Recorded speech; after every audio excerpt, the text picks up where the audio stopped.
Hello, Yes But Why listeners. This is your host, Amy Jordan.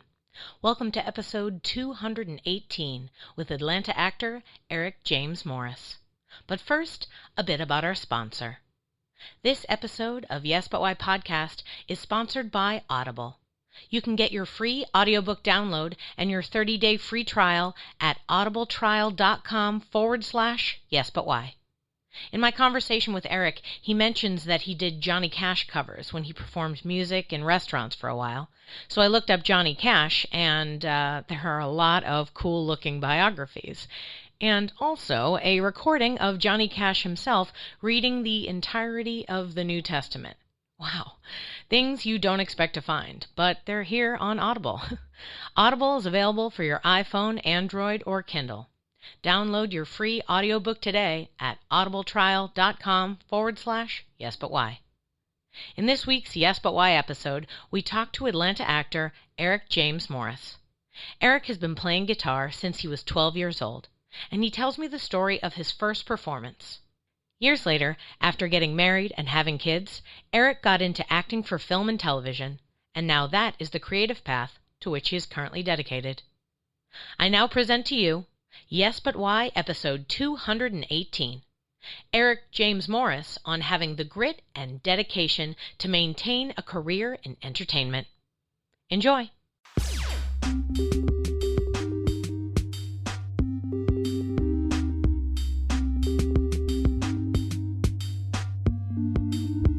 I'm Amy Jordan, and this is Yes But Why podcast.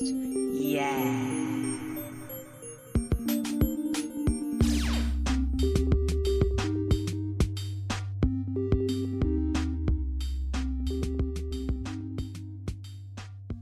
The first time that I had the taste of entertainment, I was maybe 13 years old, and I've always been a musician. Okay, I started playing guitar when I was about 12. I had a stepbrother that was much older than me for a little while, and they were into playing guitar, and I picked it up, and I've always had a thing for it. I used to just played all the time, and so there was a talent show at our junior high school, and I decided to get in. And me and another guy was going to get up there and do a song together. He chickened out last minute. I was going to go solo, and then some other guys had the idea they were going to do a little band piece. And didn't really know these guys that well. I knew one of them, but the other two I didn't really know.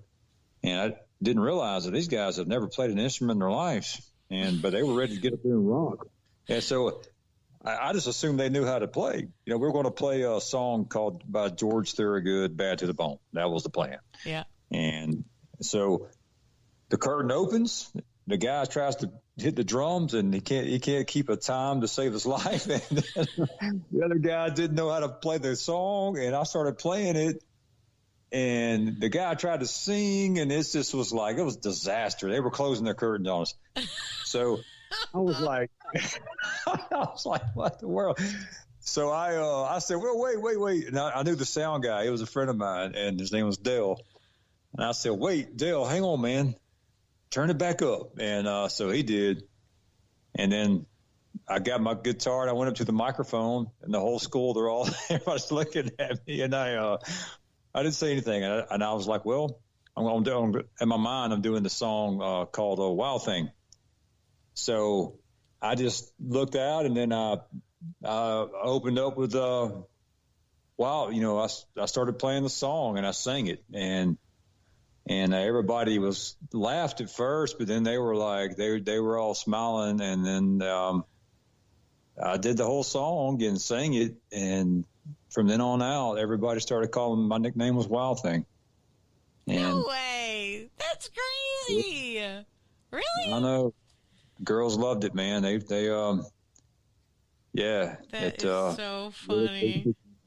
Boosted my whatever you want to call it. It was kind of cool, and from that moment on, I just kind of fell in love with it, and I always had a thing for that. I mean, my goal was to be I know it's hard to believe it when look at my photos or hear me talk, but my goals were to be maybe a punk rock star or something like that. I was a big skateboarder too. Sure. And so it went hand in hand, and that was my thing. And I was really good guitarist. It wasn't the best at singing. I mean, because I just didn't really pursue that a lot, but I could sing a little, but I wasn't I have this deep voice, so it has to, I'm not in everybody's range, if you know what I'm saying. Sure. And so punk rock, you don't have to sound like anything. You could just talk into the microphone and it's super punk rock. Yeah. I could pull off some Misfits songs, stuff like that, but not definitely no Megadeth or anybody that sing really high. I can't do that. So, anyways, I had a little band, and we played, and I made a lot of bad choices. I mean, I just had a bad upbringing, several stepdads, and there was drugs and stuff like that involved. But I managed to walk a pretty clean line considering where I was at and how I got there. And was that high school? Yeah, and then high school wasn't top priority. Skateboarding was really, and where did you grow up? Mainly, Atlanta Metro. I mean, we moved around. Oh, okay. We lived on the south side of Atlanta, which Clayton County. It's not known as one of the best areas, I guess. But Forest Park is where I was at, and then we moved out west of Atlanta and was over in Cobb County, and then eventually made our way to Douglas County, which was further west. My mom got remarried a few times along the way, and just tough, man. I was just a punk. I don't know what else to say. My goal was to move to Venice Beach, and what was your goal to move to? Venice Beach in California, and take up surfing and be some kind of professional punk rock guy. That was my dream, and thankfully it didn't happen that way, because I probably wouldn't be alive today. But, that was kind of gives you a glimpse of what I was like. That was me. And I did straighten up later on as a late teenager. You ever try to go to California? Like when you were a kid, try to I'm going or anything like that? Yeah, pretty much. That was my plan. Yeah. I had it all mapped out. And I was like, yeah, man, Venice Beach. I would keep up with, at the time there was no internet, so yeah, I would keep up with various magazines, Thrasher, of course, and then some different surfer stuff.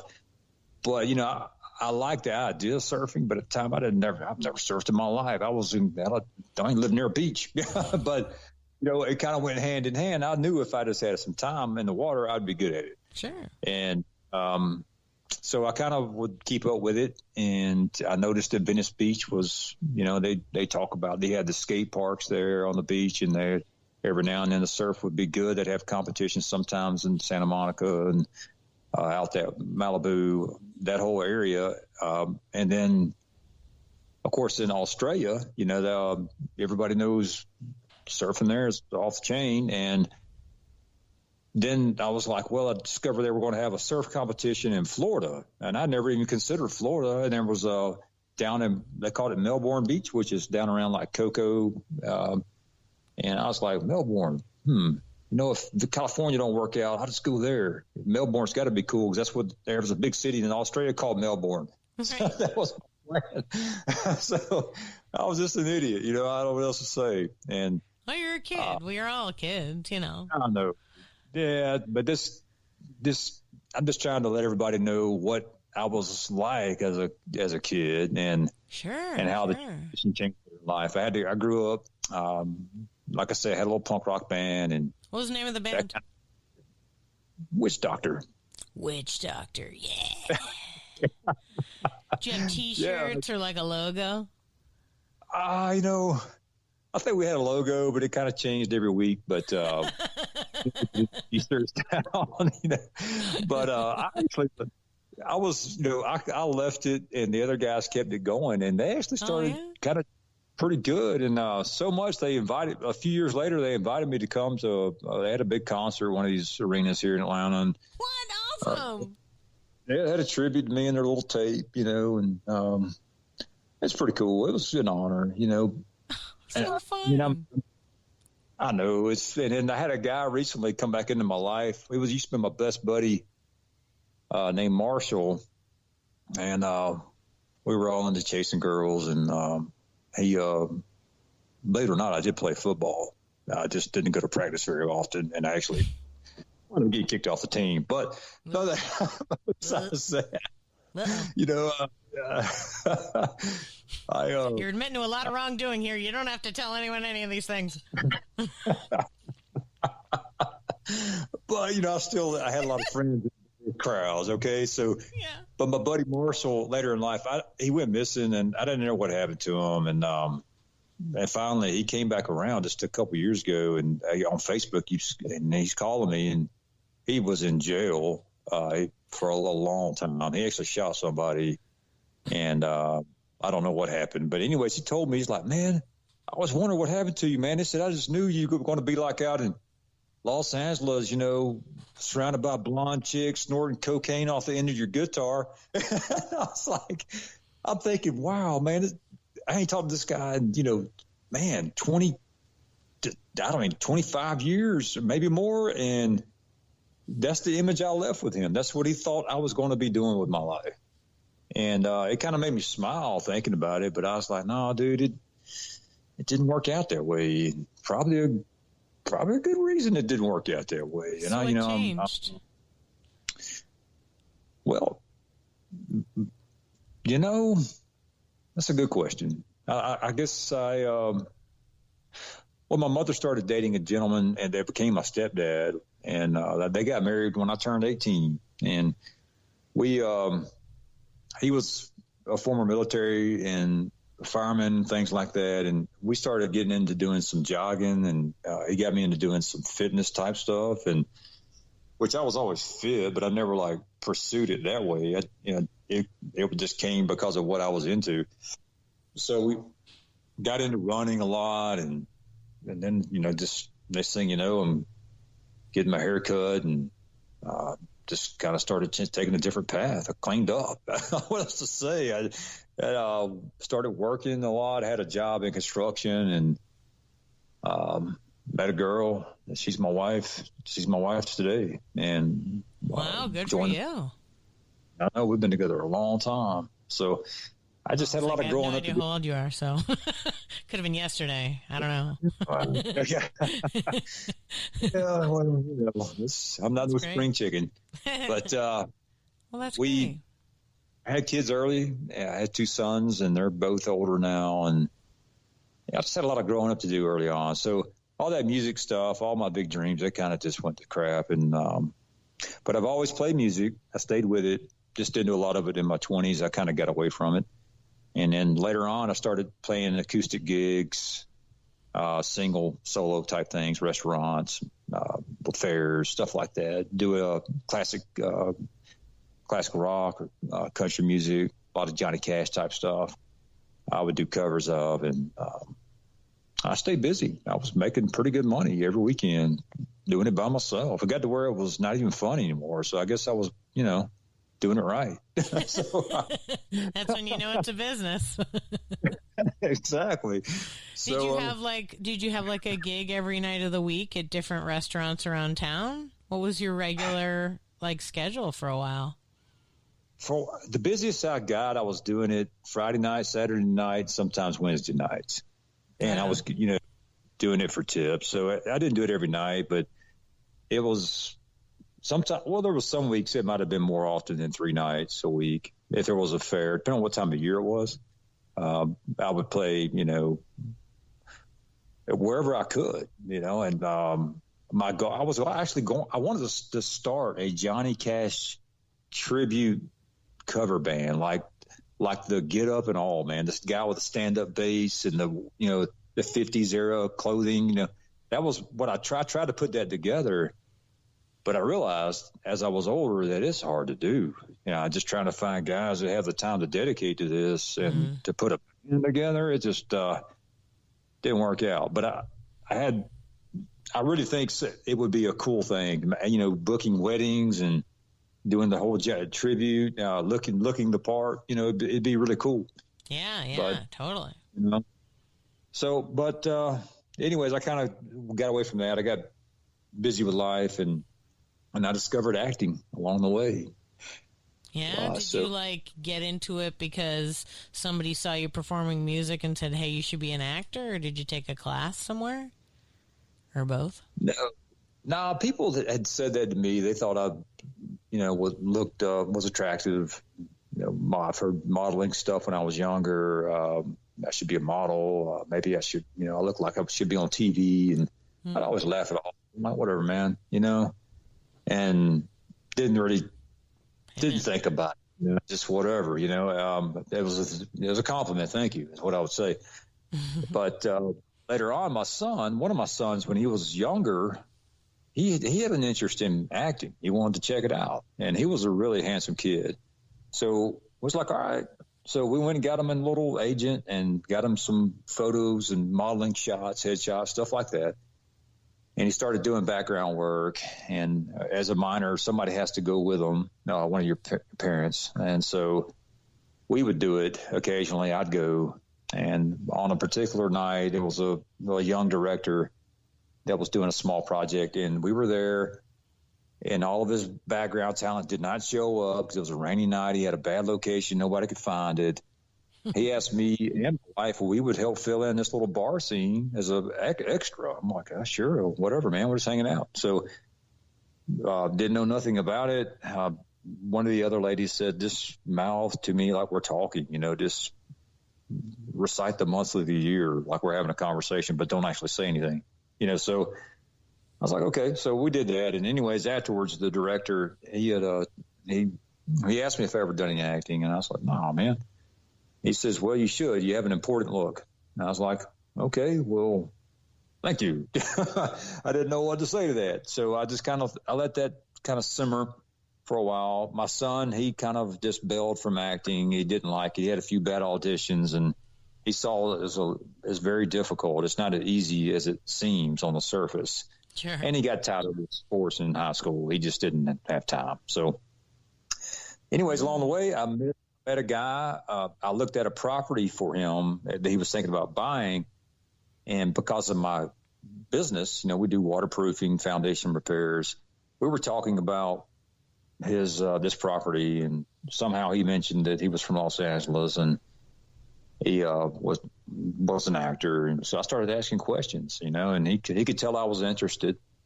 And he used to train at the Beverly Hills Playhouse, which is a well-known place out there. A lot of their A-listers have trained there at some point in their lives.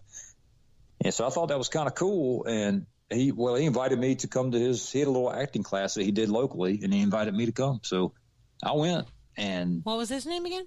Clayton Bailey. That's his name. So, very nice dude. I'm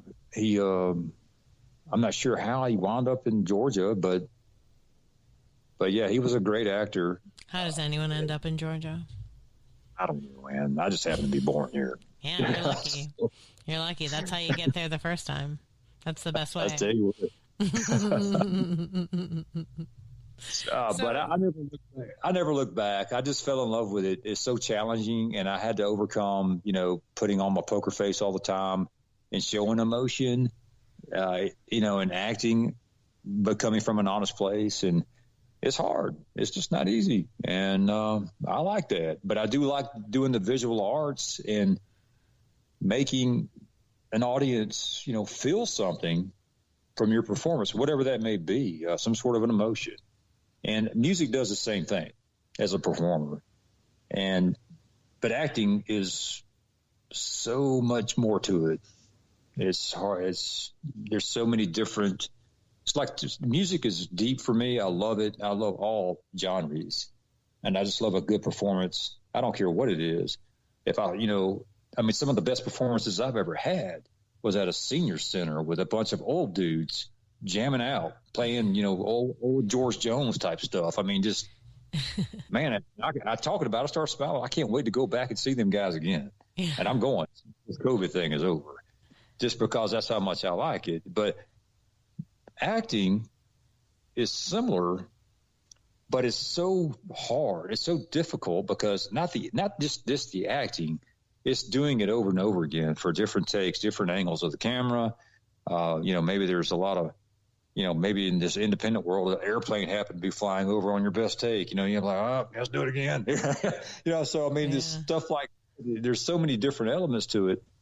But when you watch the process of it and how it comes together with a shooting schedule, I feel sorry for the editing guys because I know they go through a lot.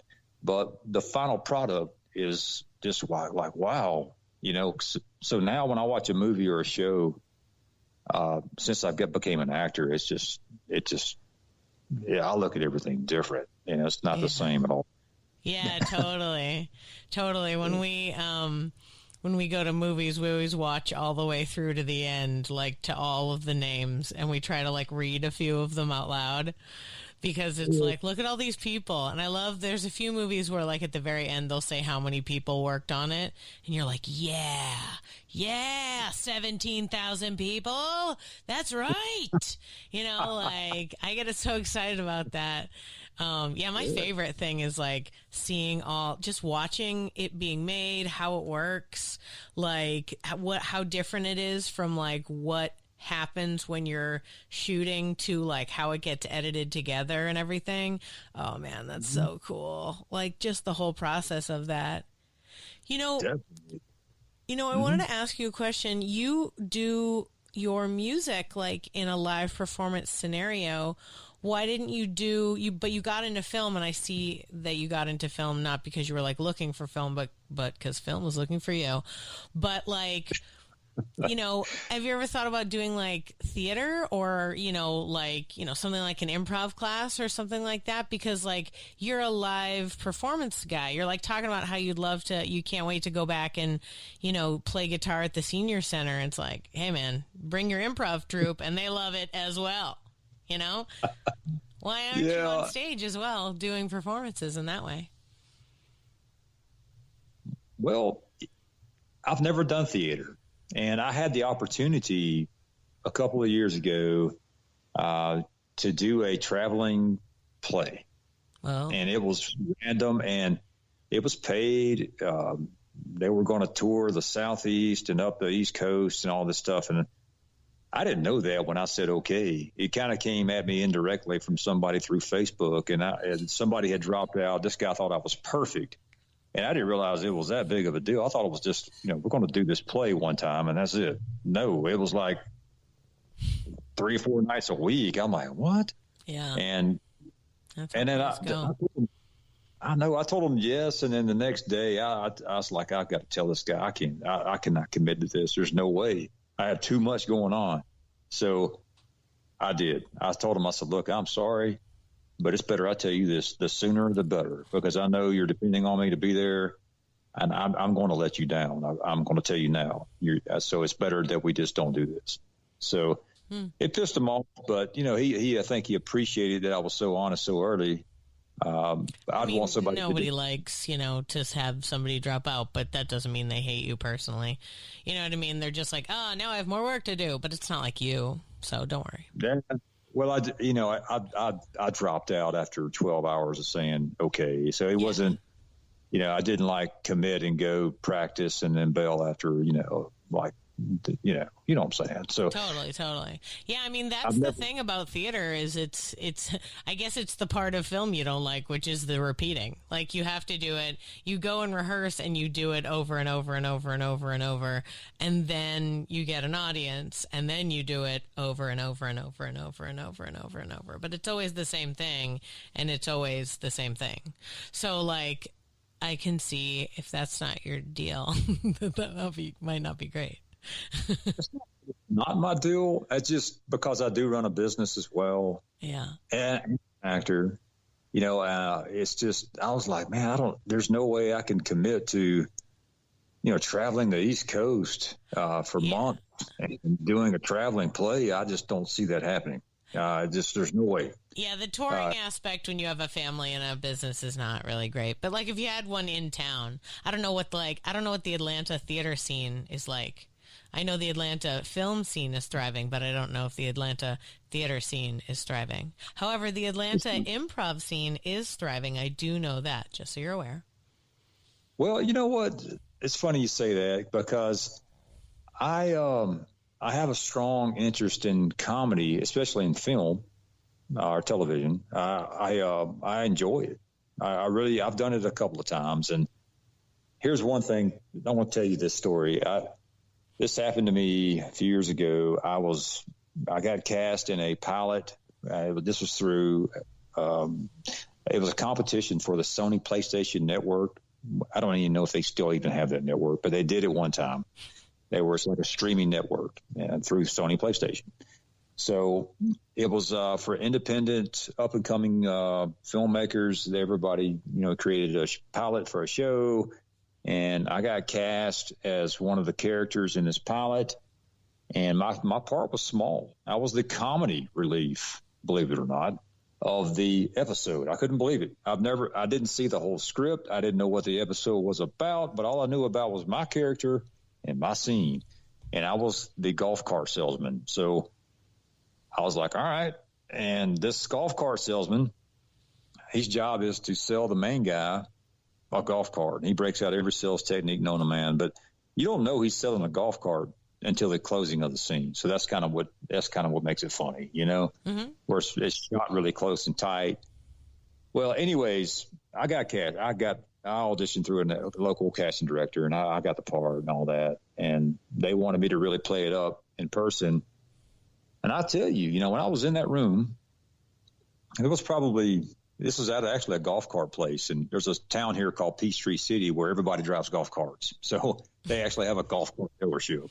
Mm-hmm. So anyway, we're inside this place and shooting this scene, and I did my thing, and the room was full of about 50 plus people with all the different characters, the team, production team, everybody, and everybody's watching me, and they couldn't get through it. We did it a few times, and everybody in the room started dying laughing, and I was like, man, this is awesome. I was so happy that they were happy that what I was giving them. And it was not it was actually a funny thing. Most of the time I play these killers and stuff, man. So it was nice to do something that made people happy. So I really enjoyed it a lot, and they liked it so much that they put me in there, and this young girl, she actually won the competition, and the win from Sony PlayStation was to get a season on Sony PlayStation Network with your series. Great. And she won. So. And then I was like, well, that's great. My part was a one-part wonder. I'm the comic relief. That was it. Sure. Well, a couple of months later, one of the producers for the show, she gives me a call and says that they liked me so much, they were going to write me in as a main character. I was going to be married to one of the other females that was a main character on the show. So I was like, man, it's like a dream come true. Really? Okay. Awesome. Well, anybody that's an actor knows that, talk is cheap. So it never even came together. It fell apart. And even the young girl, the director who won it, does not know what happened, but they did not shoot the series. They didn't even go through with it. It all just was I think Sony PlayStation Network just tanked the whole thing after the fact. Oh, no. Yeah, so it never even came together. It just ended. And I've had a few other cool things happen in my career so far that have, seemed very promising, but they didn't quite make it. It's just the way it is. And yeah, there's a lot of that. But that was my taste of comedy, and I liked it a lot. But I'm not a funny guy. And people that hang around me don't just die laughing. I had a friend like that, and most of your comics are. They're just funny people. I have to go out on a limb and kind of be over the top, almost Jim Carrey style, but not quite. Sure. For me to be expressive, because my comedy comes from expressiveness. not just saying stuff. Like, you have to see me do it. Yeah. So I've always had interest in doing it. And I had looked at a place here locally called Dad's Garage. You probably heard of it. And some classes, but yeah, I just haven't done it yet. Not for the comedy stuff. I'm not really looking to be a stand-up comic, but I don't think I would think they do. I mean, maybe they do stand-up comedy, but they're definitely an improv place. Improv is like what if you don't like doing plays more over and over, this is what you're into, because improv is making it up on the spot.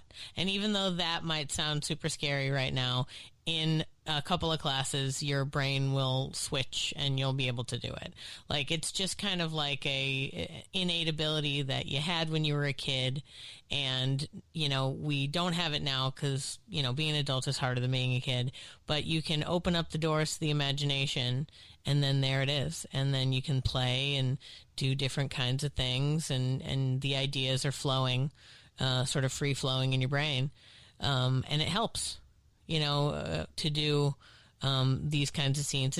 I also really like improv for like therapy, because you can go do scenes and like work through stuff with your scene partners that like maybe you can't work out in your real life. You know, there's somebody you really like. If you have this argument, it's not going to go well, but you can have the argument in your improv class and see how it goes. Maybe it goes totally different with your improv person, and you get out sort of what you need, and then, you know, you don't have to worry about it.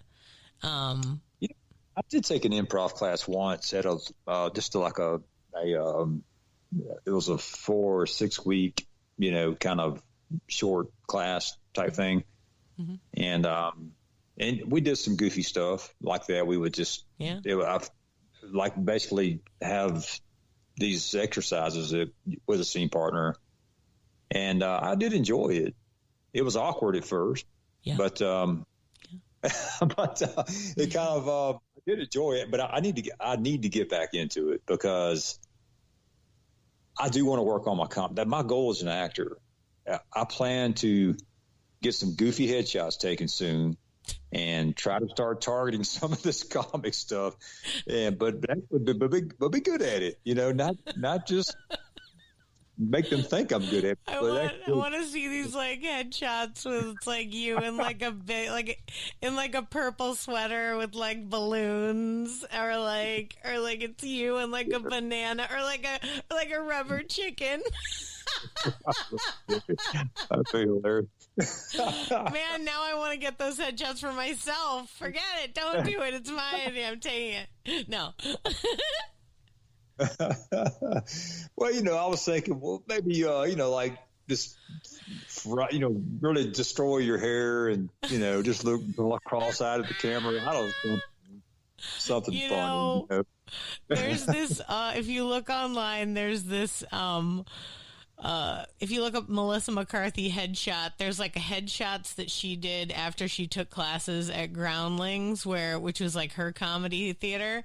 And, and they're like crazy. She's wearing like these big glasses and like a curly wig and making like a crazy face. And I was like, what a silly headshot. You don't have to have, just so you know, because I do mostly comedy, but I also have headshots. You don't have to have funny headshots to do comedy. You can have your regular old headshots. I mean, I don't think there's any way that you're going to take headshots where they're not like, who's this smoldering hunk? Like, I'm sorry, but you're not getting around that. Like, there's no way. So just lean into it. And then, you know, you could dress like super smooth. And then like, okay, so here's the key. So we were talking about like, what's the thing about comedy? There's 2 things. One, it's rhythm. And if you can if you can figure out what the rhythm of the comedy is, you can always be funny. And then the other is contrast. So like, the idea of comedy is essentially that, something's out of place, and that thing that's out of place doesn't realize it's out of place and will never realize it's out of place. So like that guy who was like overly selling the golf cart, and then the reveal that he's selling golf carts, it's likely both that what he was saying was, you know, referencing something different, and or that, you know, he was overly excited about something And then it turned out that what he's overly excited about is golf carts, which is like, why are you that excited about a golf cart, right? So the contrast there is like how excited he is versus like what he's excited about. So that's that. Just thinking about like your comedy headshots, it'd be like your totally normal outfit, but like you have a huge red bow tie. Like everything's fine. You're still looking smooth. Everything's awesome. Just one tiny different thing. You're wearing a Michael Jackson glove for some reason. Like that's it. Like just like everything's fine. You're wearing a very nice suit, except for that Michael Jackson glove. Oh, that's hilarious. Oh man. Michael Jackson. Oh man, what do you say? And they're like, "Did you see the guy that you'd get auditions just from that alone?" Honestly, because in my life, if I've learned anything, it's like you got to stick out because there's 1,000 different people who are attractive. But like, if you're like, well, "Look at this weird thing," we love it. They might make fun of it. They're calling you in, so who cares? I think I'm going to do that. That's a great idea. That's. That being said, if it backfires and your agent's like, "Who gave you this advice?" It wasn't me. Oh yeah. Well, let's see how it goes. I'm going to do it because I really want to go that direction. I enjoy the whole, being the guy that's attractive, but as a sicko, that's kind of like my go-to character. How did that start? What was your first role as a terrible murderer? Well, how does one become a murderer? Well, tell me about your career as a murderer. Well, it started off as just playing the hard detective guy. I got cast as that kind of stuff a lot. And then that turned into the bad cop guy to doing, wrongful stuff to people that didn't deserve it. And then it turned into being just kind of the husband that is an asshole, one of those types. And then somehow it bloomed into killing people. I don't know. It just happened.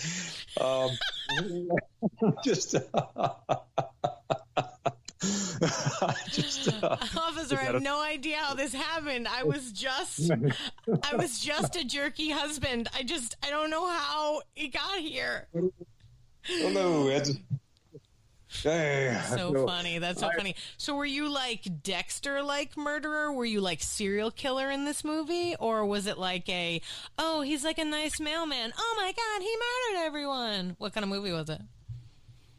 More serial killer type, the guy that you wouldn't expect it, but you kind of, something's off, that kind of. And if I'm not playing that, I'm usually playing some sort of a bad guy. It's never a good guy, it's never like I don't really do good dramas where everything's kind of normal, or maybe it's, you get to play the hero, that kind of stuff. I wish I was, and I would enjoy it. I would like to do a normal drama, maybe a love story or something that ends in a good way. Yeah, that'd be great. But that's not how casting sees me these days. So I'm looking to change that. I'd like to go a little crazy, man, like a little goofy stuff and play off that, what you said earlier, where, people look at you and they assume you're this way. And then you start talking, you sound like, Mickey Mouse. I mean, like, what? So, whatever, some kind of contrast, like you're saying. I watched a movie the other day, Adam Sandler. I think it's called Grown Ups. And the ladies are they're at the pool and they're all worried about taking their bikini off. And they see this one dude across the pool. He's all steroided up and he's all looking good. And he comes over to them and then he starts talking and he's like, "Hey, ladies, I'm from Saskatchewan." It's all like that. They start dying laughing. They're like, every part of him on steroids but his voice. And it's just funny because it was, like what you said, just a big contrast. So yeah, I got to figure out how to play on that. And I would rather lift people up if I had a choice in making people feel an emotion, make them laugh or make them feel good rather than make them scared or mad at me, you know, because that's what I usually do. I mean, I feel like you're on the right path. You can't get weirder roles than serial killer. So like next stop comedy, like there isn't, you know what I mean? Like there's nowhere else to go. They're like, well, so that was weird. How do we get weirder? And they're like, okay, so what if, you know what I mean? Like, so, and also the essence of comedy characters are the worst people in the world. Like all characters who are comedy characters, not all. Okay. Most comedy characters are terrible human beings. They're not going to learn lessons. They are going to continue to make the same mistakes over and over and over because it serves the situation, right? If they learned lessons, then it wouldn't be fun for us to watch that thing. We need to expect that they're constantly going to do the same things over and over.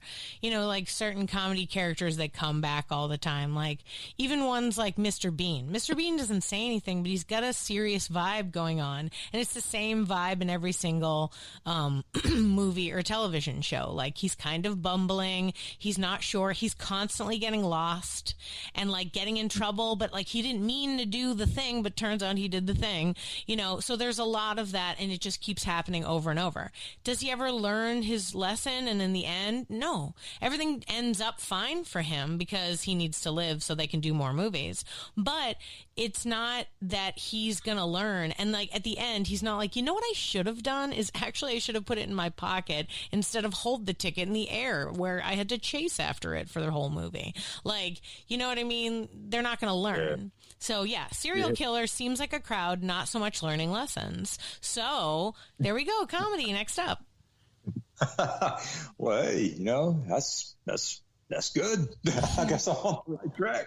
So plus you always need creepers in comedies because like think about like, did you see the movie Game Night? It's a movie with like Jason Bateman and he and his wife are in love and they love playing games, but they have this weird creepy cop neighbor or I guess he's maybe a security guard and he's played by this guy Jesse Plemons and he's super weird and creepy, but he wants to be their friend so badly. So there's this like joke about like he'll be like, hey, what are you guys doing tonight? And they're like, oh my God. Oh, were you standing there the whole time? And they're like, yeah. Are you guys having a game night? And they're like, no, no one's coming over. You should not come over. He's like, really? I liked that time that I came over. Can I just come over again? And they're like, we're gonna turn in early. And then all their friends like jump in the back window. They're like, why do we have to jump in? They're like, he can't know that we are having this game night. So like, he's creepy and weird, but he serves as a comedy purpose in the movie by like being weird and creepy. And then, you know, he loves them. He wants to be there every time he sees them. What are you guys doing? Do you want to hang out? Do you want to come over? I have pizza. They're like it's just, you know, so, you know, weird dudes like that make me think of creepy's fine as long as it's got a flip in a certain way that's not like that creepy, you know? Yeah, there's a line for sure. Well, I'm going to try. That's my goal. Come my next big move as an actor. I'm trying to see what happens. I'm going to play around with that and because I've done some funny commercials too, and I just have a good time, you know, doing that stuff. And, you know, it's just, I'd rather make people laugh than, you know, to make them mad at me. When you first started doing film and stuff like that, like, you know, you started through, you know, you had found an agent or something for your son, so he was doing work. How did you get it figured out for yourself? Did like an agent just come to you? Were you like, did you like apply to a bunch of places? Have you been with the same agent for a while? How's it work? I continue to take acting classes weekly for a little over 2 years straight, which, you know, I mean, that's in the grand scheme of things, it's not that big a deal, but I was doing workshops. I was trying to get better at acting because I wasn't really that good at it. It was a stretch for me to really to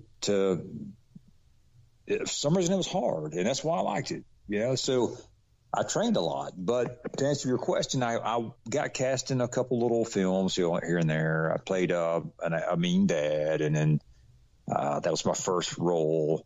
And the same thing. The next one, I think my second project was the same similar type of thing. It was based in the 50s.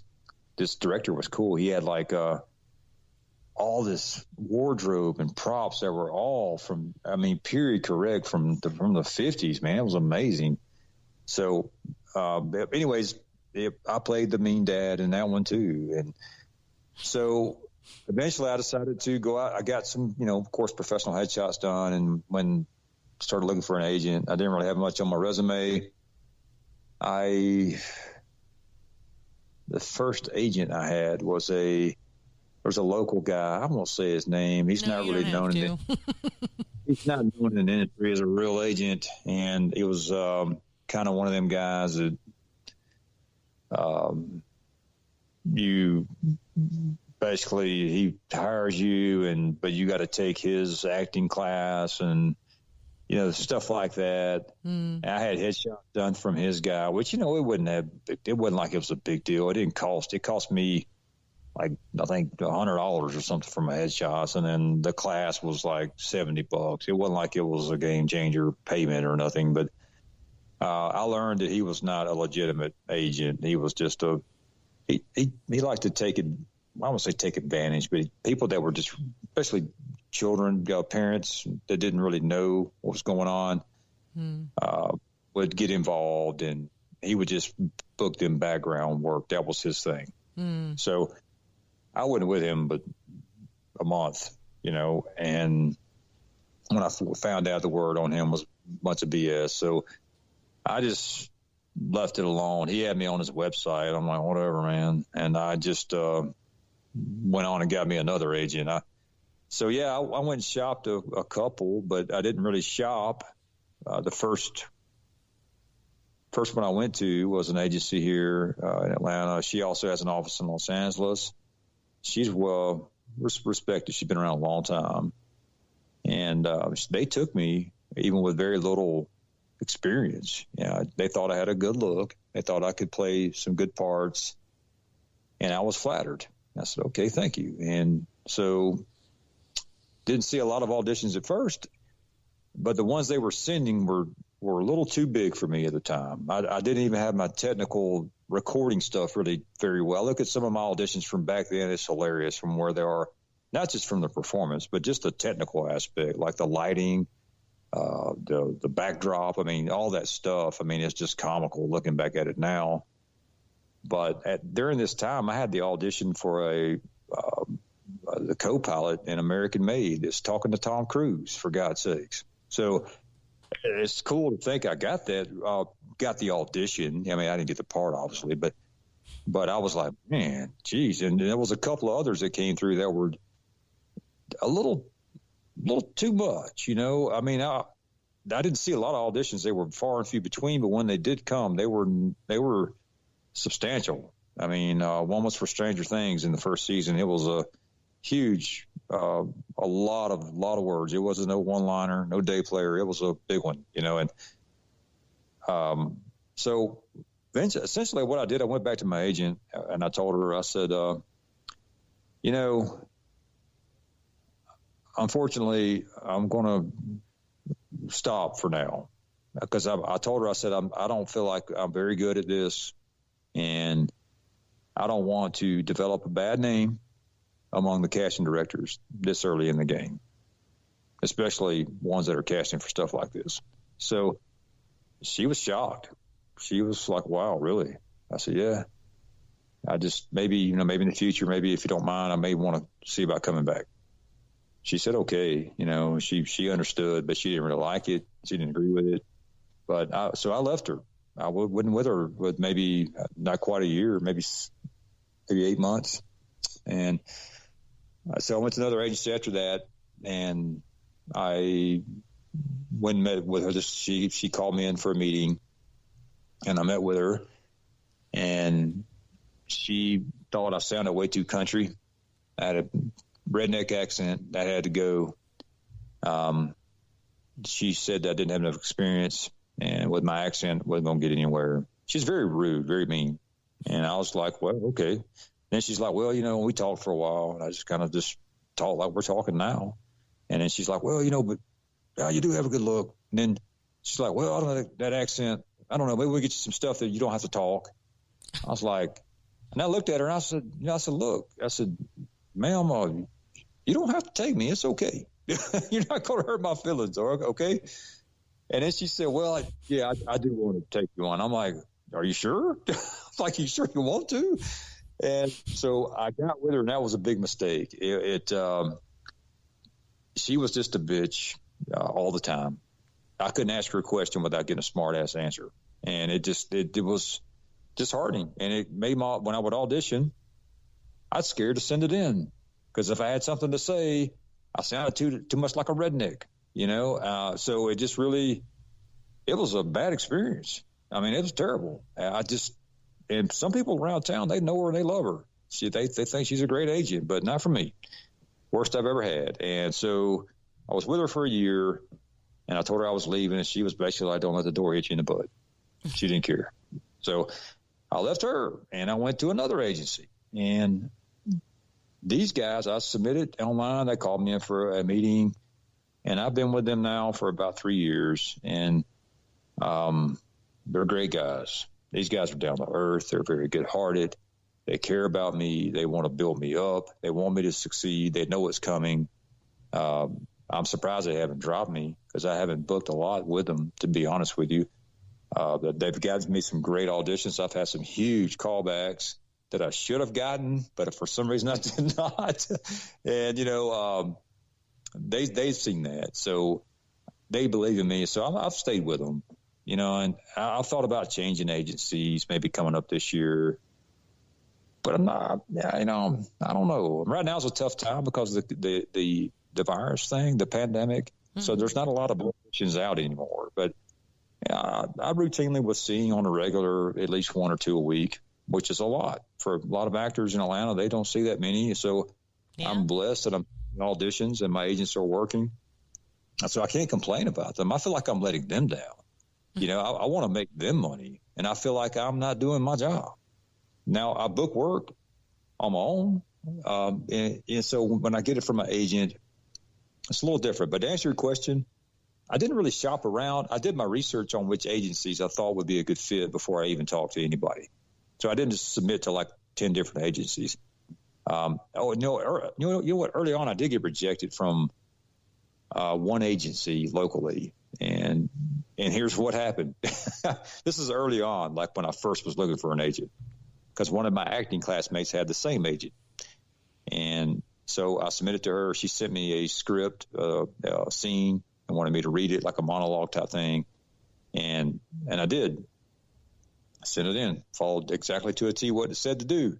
But it said, make sure your phone camera is horizontal, not vertical. Mm-hmm. And I did shoot it that way. But I didn't realize that my phone had a setting on it to where it didn't rotate. And so when I loaded it up, I had the kind of software, it looked right, but when you put it into a file format to send, it came out vertical. Mm. So she's like, you can't follow instructions, so therefore I'm not taking you. Mm. I was like, are you serious? I said, well, you're probably doing me a favor. So I learned from that point that it's imperative, every little note. So whenever I get a breakdown through my agent or anybody, I read it 10 times because everybody's different. Nobody's on the same page of what they want, how they want the file labeled, how they want it shot, what kind of framing. I mean, where they want the slate at. I mean, all that stuff everybody is different. So you have to really pay attention. If some casting directors won't even watch it if something is out of place. And I've had a casting director one time tell me I did something wrong when I did follow the instructions. She forgot what she had put in the instructions herself. So, you know what I'm saying? So, yeah. But that's how I got going. And I do have an agent that I've been with for 3 years. Like I said a little while ago, they're great guys, and I'll think they're awesome, and I hope that I make them a lot of money one day. I'm pretty sure as long as you're, still putting yourself out there and trying to get stuff going, it'll work itself out. And they're happy to have you. They're happy to represent you. If it's been 3 years and things have been going well, then hey, don't fight it, right? Yeah, I can't fight it. I wish I had some different auditions for other projects that I don't seem to see. Like I've noticed from the 3 agencies I've been with, it's funny. You'll see a trend. Certain casting directors that cast for certain things. They seem to have relationships with different agencies. So yeah, where like the agent I have now, I've seen a lot of auditions for one particular show and a lot of stuff from one particular casting director. And he cast for a lot of stuff for Tyler Perry. And the big callback I had one time, that was for Undercover Brother 2, was a big role that I had a callback with the director that came through him. So he tends to call me in quite a bit, but he has a good relationship with my agents, so, but there's other shows that are being shot here in town that I've never seen an audition for ever. And I know that I should be getting those. Do you know who's casting them? That is some things that I try to look up, and then I try to figure out. I've done that in the past where I've tried to figure out what agencies tend to work with who's doing the casting of certain shows. There was a couple of shows I really wanted to be on, and I don't even one of them I know is not going anymore. It's the show called Sun Records. I think they had 1 or 2 seasons. I thought that would have been awesome to be on that somehow in some kind of way, just whatever, because of my passion for music and Johnny Cash. Yeah, totally. And then also Dallas, the remake. That would have been cool. Yeah, Dallas, the remake is made in Georgia. Of course it is. Everything's made in Georgia now. They also make a lot of, speaking of, most of the Georgia things that I'm watching are like animated. So there's like that going on. There's got to be some like voiceover work for you. This voice that you have has to be, good for voiceovers. It sounds nice. You have a nice voice. Well, thank you. I haven't really tried to do any voiceover work. Think of all the trucks you could sell. Yeah, I'd be a good Ford truck salesman. You really buy Ford truck. Oh my God. I'd buy 3 of them. I'd be like, it seems like it's a good car from what he said. And they're like, what? He said buy Ford trucks. I'm like, guys, I'm just saying. He makes a strong point. What? Yeah, buy them. You need this truck. Yeah. I have done a few voice auditions for Bojangles Chicken. Bojangles that is one. Chicken? Yeah, Bojangles, the fast food chicken joint. I don't know if they have. I'm very excited to hear about it. Well, they're famous for like the Louisiana recipe, so very good chicken establishment if you're ever in the South. Great. But they wanted somebody with a Southern accent, and I've actually auditioned more than once. They do a lot of, radio stuff, commercials where they're looking for somebody that has a particular sound. But evidently, I still hadn't booked it. I don't know what the hell they're looking for. So, well, they keep listening to it, and they're like really enjoying it. And then they're like, "Do you guys feel like this chicken is a little too sexy? Yeah, we can't have this. This is not a thing.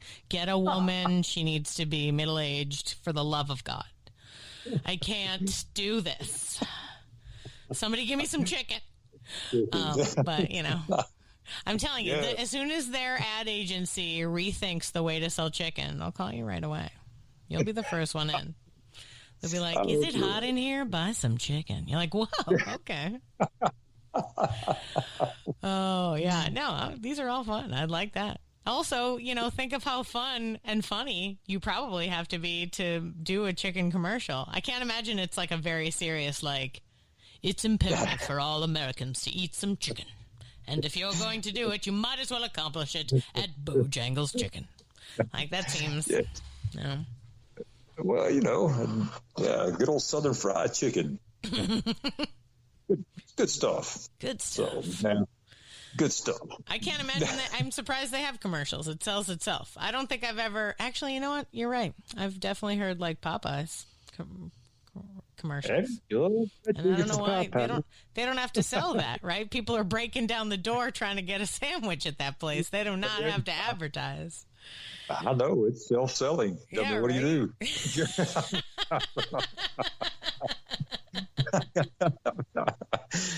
Oh my God, you're funny. I'm so excited about the idea, like, of you to do comedy. Oh, other thing I was going to say is maybe improv isn't the scene because who knows what the vibe is, but maybe find like a sketch comedy thing, because sketch comedy, you'll be writing, either you're writing and then performing, or sometimes other people are writing and you're performing, but they're like shorter comedy scenes, and it'd be easier for you to get involved in stuff. And then the sketch comedy classes will lead you to the people who are making the comedy movies independently, and then the independent comedy movies will lead you to the larger comedy movies, because then those people are making different kinds of movies or blah blah blah, and then somebody sees you at Austin Film Festival and this hilarious comedy, and they're like, who is that amazing vampire? I want him in my movie.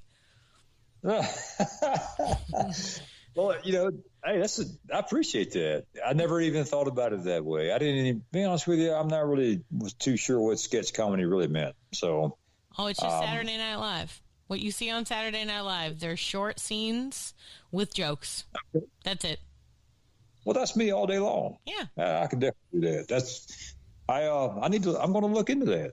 I really am. That's the best advice I've had in a long time. So, I mean, in these days, we're at home, right? Hey, I should probably not shill this on my own podcast, but I am teaching sketch comedy classes to do writing. But what you really need to do is like find people who are like doing something near you, not near you, like, because I guess we can't be near each other because of COVID, but like find like if there's a local, maybe if Dad's Garage is doing sketch comedy classes on Zoom or something, you can do that, and then you can get in and they'll teach you like how to do it, and then you connect with that crowd. Yeah, I really am.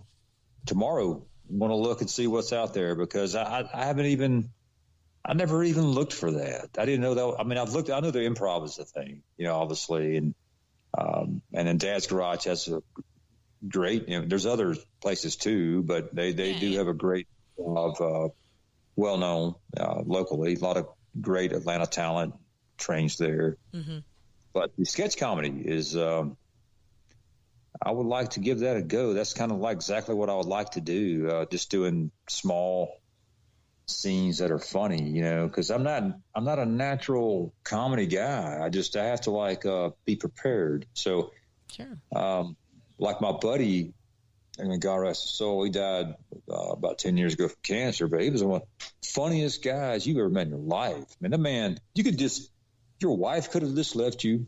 Your dog just died and you got fired all on the same day, and talk to him in 5 minutes, you'd be laughing about it. He was that kind of guy. He was just hilarious. And I always told him, man, I said, Dave, you've got to become a comedian, man. You're like a natural. And, but, whatever, man, he got sick. But, well, as a matter of fact, when he tried to be funny, it wasn't as funny. Weirdest thing.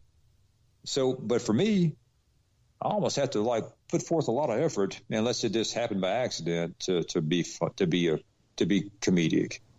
But I enjoy it. I like it. So, the Academy doesn't want you to know, but it turns out it's actually harder to do a comedy than a drama. And it's for real, because it requires a lot of timing and a lot of different things that honestly are easier to accomplish on stage in front of people, because it's an energy thing. And so anybody who can actually edit together a good comedy movie, anytime you see a good comedy movie, that editor's a genius because they have to put the rhythm of comedy into the editing. They have all that stuff to edit together, right? And yeah, maybe the scene that they built was written with the rhythm of the comedy, but when you're putting stuff together, it's not always exactly right, or this second, that second, so they have to be able to feel it. And it's interesting. It's interesting to see. That being said, I want you to know that it's like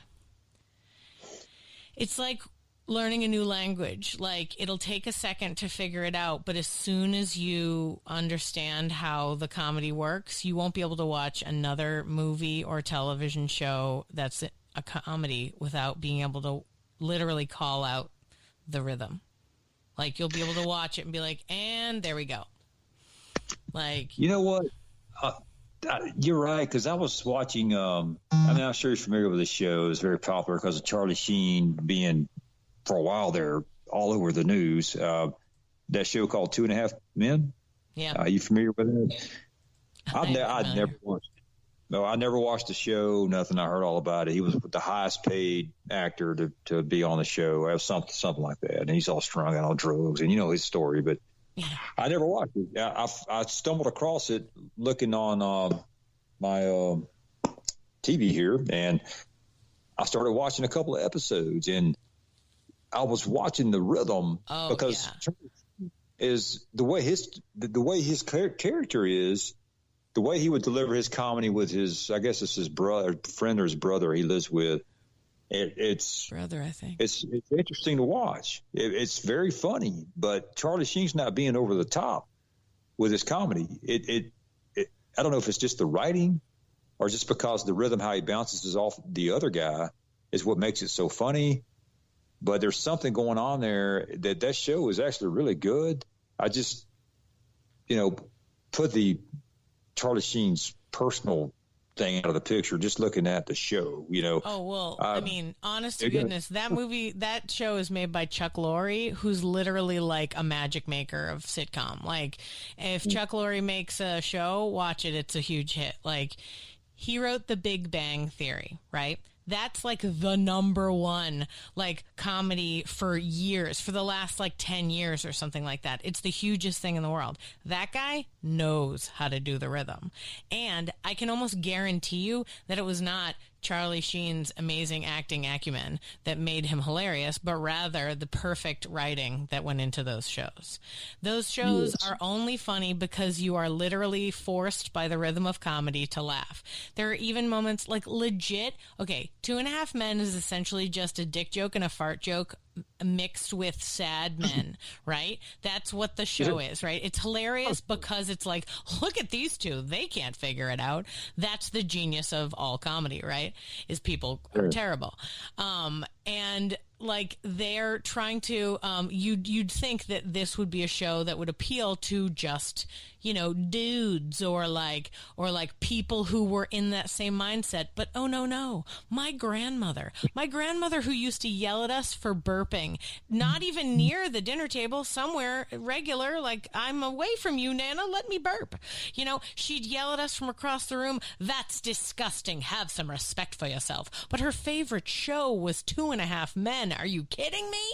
So I believe that particular show transcends all comedy, because how did it pierce through the heart of this woman who would yell at us for everything, and yet she'd be like, this is a great show. We're like, what? It was her favorite, like legit, until her death. It was her favorite show. So crazy. But you know what? You're absolutely right about, because I'm watching the show and I'm watching Charlie Sheen's character, and what you just said, the writing of that definitely has a lot to do with it, because I'm watching Charlie Sheen. I'm trying to figure it out. Why is this funny? And it's what you just said is exactly, it puts it in, to layman's terms. It's a fart joke and a dick joke, continuously. But the writing is amazing. I'm going to look up all of Chuck's work and see what other stuff. Oh, so much stuff. You'll be like surprised at the number of things. You'll be like, what? The same guy wrote this and this? Oh, yeah. Oh, yeah. Yeah, he's a TV writer, like hardcore. Definitely somebody you'll see in all the comedies, for sure. For sure. In fact, that's an interesting way to go about it as well. Like, watch comedies, see what you like. Once you know the style of comedy that you like to be in, then you can connect with people that also like that same kind. And then when those people are making their movies that are just like the ones that you like, you can be in those, right? Because comedy's not like drama. Drama's real life, but like fake, right? Like, you know what I mean? Like, terrible things happen and people fall in love, or they don't, or everyone's happy, or everyone's dead. Like, it's just drama. It's real life, right? But with comedy, there's shades and variants, and like, it's not always your kind of comedy. Like, there are certain kinds of comedy that appeal to a lot of people. Like, I'm not really a Big Bang Theory fan, right? I don't love that show. Do I respect Chuck Lorre? Clearly. But do I want to watch that show? No. I just watched it a couple times and I was like, I don't care about the characters, right? Whatever. It's fine. Yeah. Do I love that it's the number one show? Yeah, great. Good for them. Right? Wonderful. Not my cup of tea. I also don't love The Office, right? And everybody loves The Office, right? Everyone's like, oh my God, it's the best. I can't believe it. I didn't want to watch it. Like, it just wasn't my thing. Right? Yeah. But that's just because it's not my style. So, who knows what your style is? There is so much comedy out there, so much different kinds of stuff. Who knows? Maybe you'll fit right in with a certain crowd. You just need to find the right crowd. Yeah, you're right. That's exactly what I'm going to look for. So hopefully I'll find it.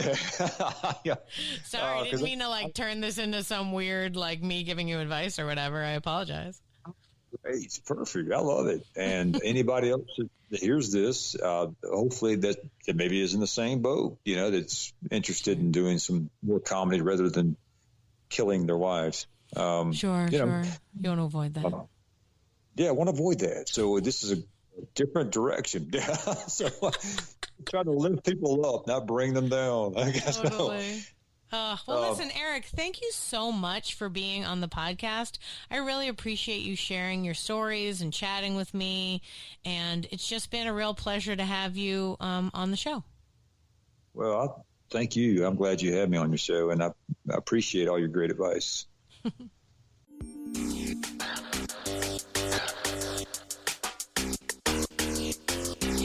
Thanks for listening to Yes But Why Podcast.